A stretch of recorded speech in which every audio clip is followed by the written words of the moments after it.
Today we're going to talk about shelter building, specifically tarp building. We're going to look at two different types. We're going to look at a lean-to, and then we're going to look at an A-frame. A lean-to is beneficial for one person and maybe for catching some heat if you want to have a fire nearby. It can block you from wind and from rain and snow. An A-frame would be maybe more applicable if there's not so much wind, or if you have a larger group you're trying to protect. So today we are going to try and protect prancing pony. So when you're setting up a shelter, especially a lean-to and an A-frame as well, you want to take note of which way the wind is coming from. In this case, we're going to pretend the wind's coming from this way. So we're going to have the lower side of the tarp down over there and the upper side over here. To set up a tarp properly, you'll probably need a couple pieces of rope or some string, maybe pieces of shoelace if you're in an emergency situation.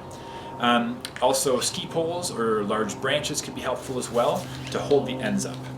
Alright, let's get started. Alright, so the first thing we want to do is make sure we know how far back the end of our tarp is going to go. You remember the wind's coming from this direction, so we're going to set up the back of our tarp here and leaning forward because we know we're going to put our fire over there. If you have grommets in your tarp, you can easily peg them down. If you have no real tent pegs, you could use a small stick even if the ground allows, and you just peg it right down. Take in mind what direction you're putting your peg in. You're going to always want to put your peg in on a perpendicular angle to the way the tarp or the string is going to go. Right? If I put it in this direction, and that's where the direction of pull is, it's just going to come right out. If you put it on a perpendicular direction though, it's going to stay put.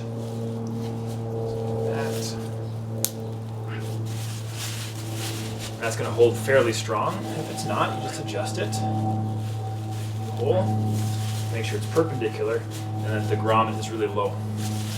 If you don't have grommets in your tarp, you can put large rocks on it or a large branch across the bottom as well. You might want to put a branch here and then tuck it up around and put another branch here, and that will help reduce the chance that it's going to pull out.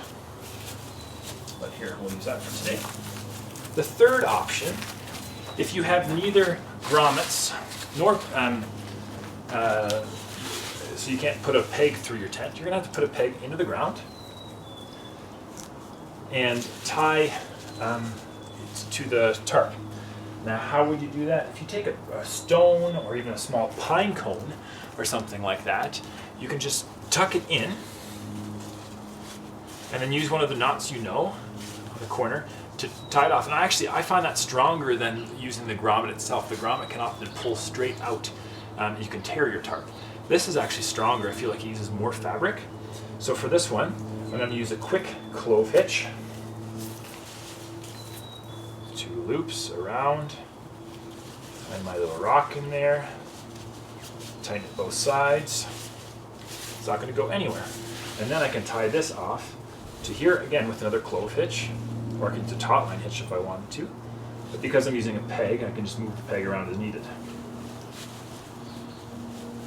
When you're tying a rope to a peg, make sure it's as low as possible so that the peg has ultimate strength.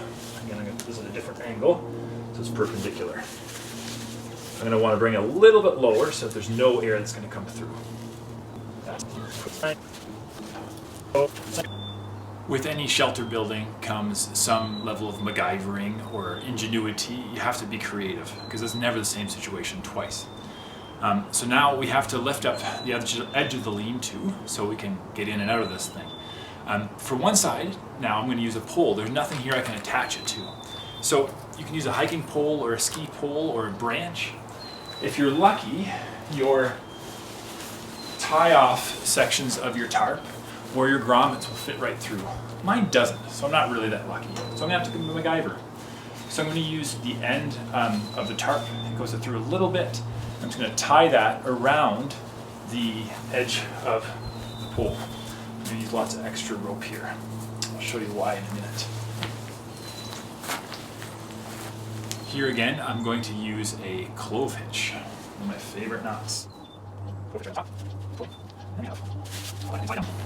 Now, when you're going to tie this down from a pole, you don't want to go straight in line with the tarp, otherwise it's just going to fall over. You want to pull across, so where it's coming on an angle. So again, we're going to need a peg here. Didn't come prepared, so I'm going to grab my peg from over here. Just adjust the camera so you can see this. I'm at an angle here. Now I'm not going to make it too tight yet. I'm just going to put my peg in at an angle that's perpendicular to what's going to happen here. There's all my excess rope over there. I can manage that a little bit later. Now this other side, I'm going to use, and I'm going to attach it up to the fence here, which I'm going to imagine would be a tree.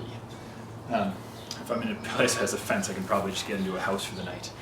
But this is why I did a clove hitch on this side, so I could use all the extra rope. This is why I use lots of extra rope on this side.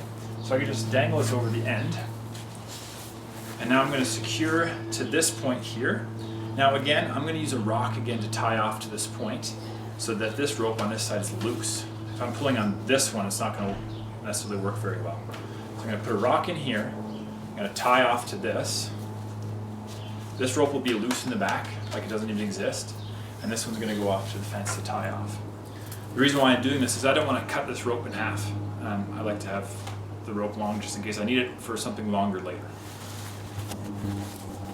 Just because we can, we're going to use a pine cone this time. What I'm going to do here instead, because the tension might change, and I might not get it right the first time, is I'm actually going to create a taut line hitch. Doesn't matter how loose or tight it is really at this point. I'm going to make my cue 1, 2, and around here 1, tighten it up. I can slide this now. This is where it comes in really handy. I'll go to the other side so you can see what's going on here. Loose here. I'm going to tighten it until I feel like it's tight enough. I'm just going to make sure it's really nice and tight by pulling on here. And now my tarp is fairly secure here. Let's take a look at Prancing Pony. Nice and safe under there for the night. But I'm pretty confident that if my son was sitting on this horse, he wouldn't get wet from any rain.